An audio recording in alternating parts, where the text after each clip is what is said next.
Hello everyone, आज हम लोग शुरू कर रहे हैं COP 3 एम्बुलेंस स्टैंडर्ड्स। तो आपके यहाँ चाहे एम्बुलेंस आउटसोर्स्ड हो या इन हाउस हो, आपको इस स्टैंडर्ड को फॉलो करना है। ध्यान रखिए कि ये NABH 6th एडिशन के हिसाब से बताया जा रहा है, तो अगर आप SSCO स्टैंडर्ड्स फॉलो कर रहे हैं तो शायद इसमें से कुछ ऑब्जेक्टिव एलिमेंट्स आपके लिए अप्लीकेबल ना हो, but mostly they are same. So क्या स्टैंडर्ड कहता है?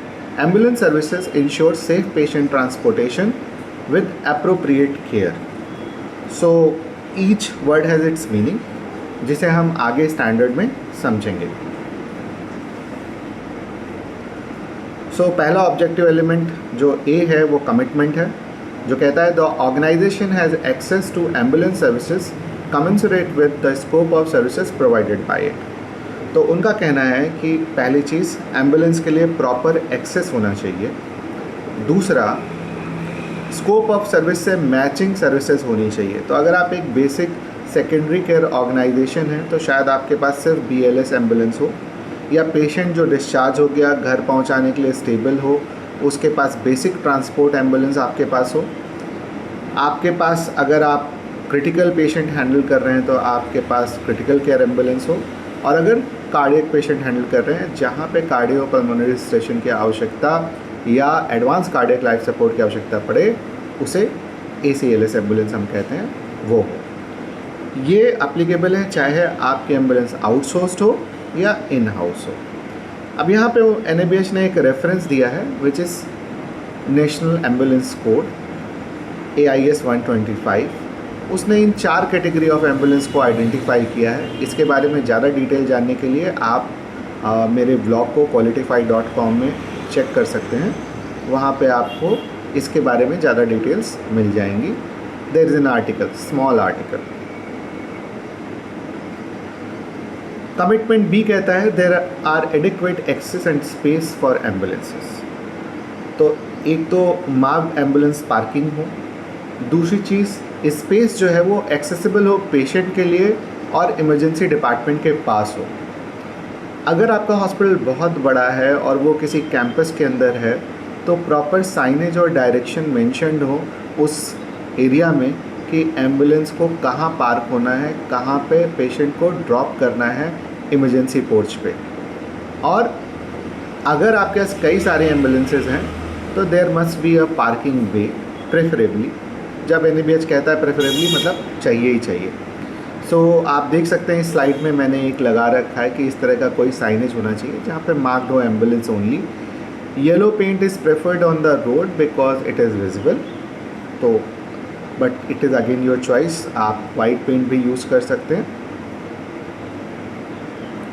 कमिटमेंट C कहता है the ambulances is fit for the purpose and is appropriately equipped. Again पहली चीज़, फिट फॉर द पर्पस, तो कॉम्प्लायंस टू स्टैट्यूटरी रिक्वायरमेंट होना चाहिए कि रजिस्ट्रेशन होना चाहिए, इंश्योरेंस होना चाहिए, फिटनेस होना चाहिए और पॉल्यूशन सर्टिफिकेट होना चाहिए। और जो ड्राइवर है उसके पास वैलिड LMV का कमर्शियल लाइसेंस होना चाहिए because ambulance is a commercial vehicle. Yellow plate होती है एम्बुलेंस की, और ऐसा ईच शिफ्ट में होना चाहिए या जो भी आपका अरेंजमेंट है अगर आपकी एम्बुलेंस है, बिकॉज आई डोंट थिंक कोई ड्राइवर 24/7 सर्विस देता होगा। तो you need to check how it works out in your organisation.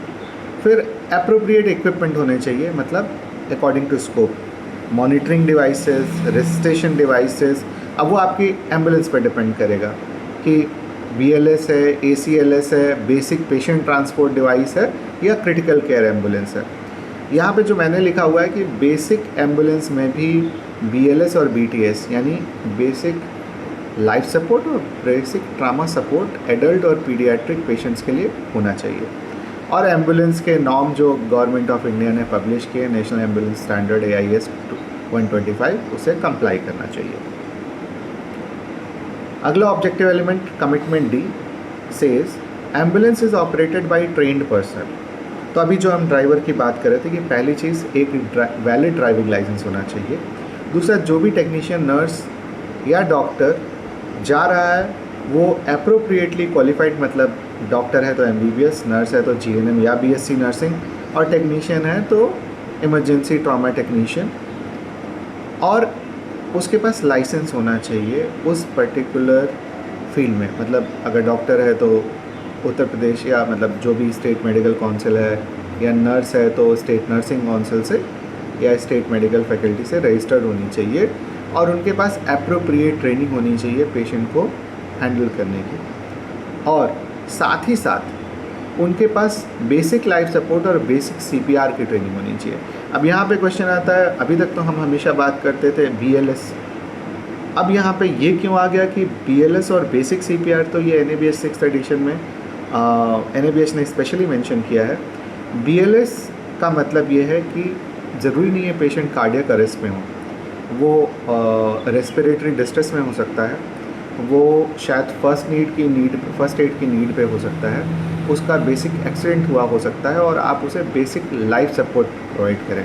That means एक ब्रॉड टर्म फर्स्ट एड के लिए, ठीक है। बेसिक सीपीआर मतलब कि आपको चेस्ट कंप्रेशन देना, पेशेंट की सही पोजीशनिंग, पेशेंट का असेसमेंट करना, और पेशेंट को रेसिस्टेट करने के बेसिक स्किल्स आपको आनी चाहिए। तो अब एम्बुलेंस स्टाफ को ये दोनों चीज़ें पता होनी चाहिए, बीएलएस और बेसिक लाइफ सपोर्ट। अगला ऑब्जेक्टिव एलिमेंट है E, which is again commitment. The ambulance is checked daily for functioning, status, medical equipments, medicine and consumables. That means आपको मिनिमम 3 चेकलिस्ट चाहिए।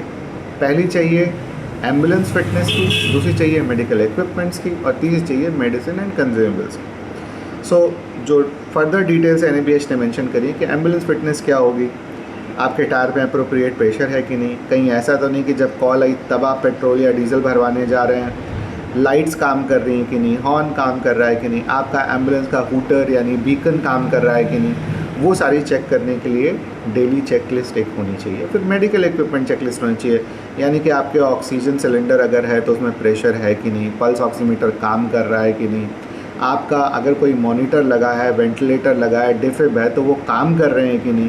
सो they should be a check. Plus जो medicine और consumable ambulance के साथ transport होती हैं उनका एक डेली चेक होना चाहिए। अब यहाँ पे एनएबीएच कहता है कि अगर आपने कोई ट्रिप ली है और कोई कंज्यूमेबल यूज़ हुआ है तो उसे इमीडिएटली रिप्लेस करना है, और साथ ही साथ अगर आप सीलिंग सिस्टम यूज़ कर रहे हैं अपने एम्बुलेंस के कंज्यूमेबल एंड मेडिकल सप्लाइज़ में, तो जब भी ये सील ब्रेक हो तो दोबारा चेक ज़रूर होना चाहिए। लेकिन ध्यान रखें, अगर आप सीलिंग सिस्टम यूज़ कर रहे हैं तो आपको जो पहले अंदर जो आइटम रखा है वो जिसकी नियरेस्ट एक्सपायरी हो वो उस बैग की एक्सपायरी आप लिखेंगे, और उसे भी फिर भी रोज़ चेक करेंगे। आपको सील तोड़ने की ज़रूरत नहीं है, लेकिन एटलीस्ट एवरी 15 डेज़ आप सील ब्रेक करके भी चेक करें, बिकॉज हो सकता है पिछले चेक से पहले जब भी ये एंट्री की गई है नियरेस्ट एक्सपायरी उसमें कोई गड़बड़ी हो गई हो।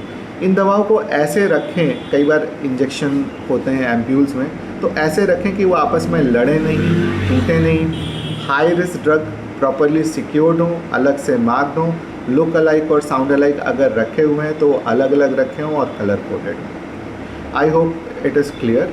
और ध्यान दें कि आप जब किसी आउटसोर्स एम्बुलेंस को भी चेक करें तो आप चेक करें कि वो ये सब चेक्स परफॉर्म कर रहे हैं कि नहीं, इनके फ़ोटोग्राफ्स लें एज एविडेंस, बिकॉज आपको कंट्रोल ओवर आउटसोर्स प्रोसेसेस का स्टैंडर्ड भी कंप्लाई करना है, तो आपको एम्बुलेंस बुला के उसे चेक कर लेना चाहिए। अगला ऑब्जेक्टिव एलिमेंट भी कमिटमेंट है F, ambulance has a proper communication system. तो it can be wireless system, अगर आपकी कई सारे एम्बुलेंस हैं तो आप वायरलेस सिस्टम का लाइसेंस ले सकते हैं, या फिर एक mobile phone will also do if you are a small organisation, या आपके पास एक ही 2 एम्बुलेंसेज हैं।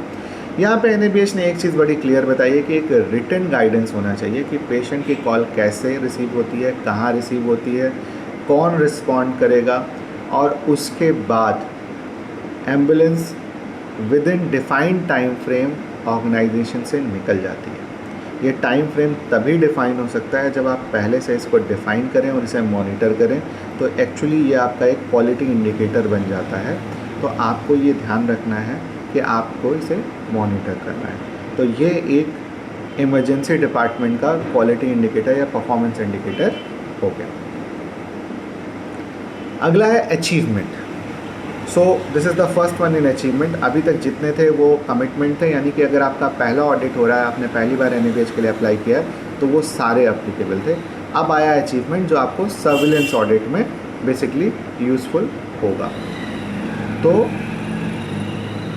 The ambulance department identifies opportunities to initiate treatment at the earliest when the patient is in transit to the organisation.